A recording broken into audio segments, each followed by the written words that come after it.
বাবা, আজকে মোমোটা খেতে খুব সুন্দর লাগলো। আবার খাওয়াবো, স্যার কি বললো? ঠিক মতো পড়াশোনা করতে হবে, আবার খাওয়াবো, ঠিক আছে? ঠিক আছে বাবা।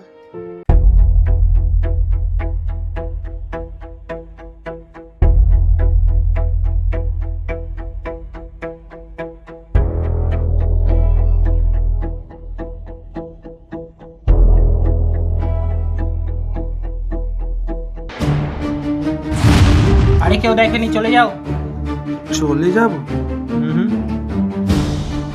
বাবা চল আমরা একটু বসি। আমরা যার ক্ষতি করলাম সে এলে তার ক্ষতিপূরণটা দিয়ে তারপরেই যাব। চলো বাবা।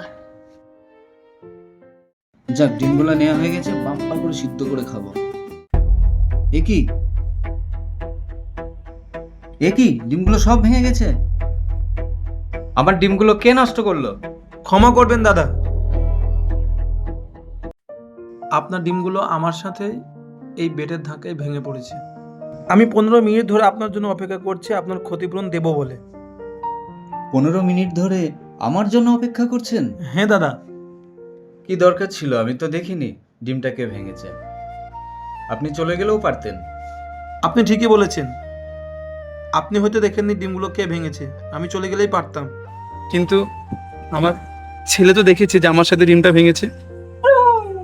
আর একটা কথা মনে রাখবেন, বাচ্চাদেরকে যেটা মুখে বলে শেখানো হয় সেটা কিন্তু তারা শেখে না, সেটাই শেখে যেটা ওরা চোখে দেখে ওদের সঙ্গে ঘটে।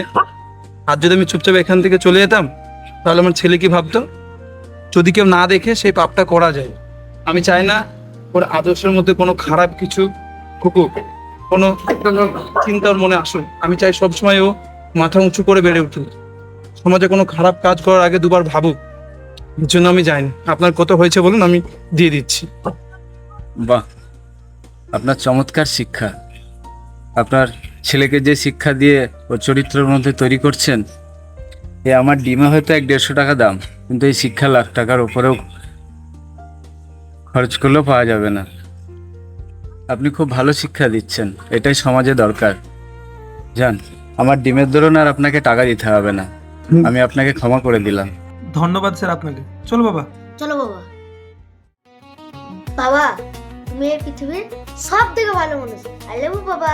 আই লাভ ইউ সোনা। চল।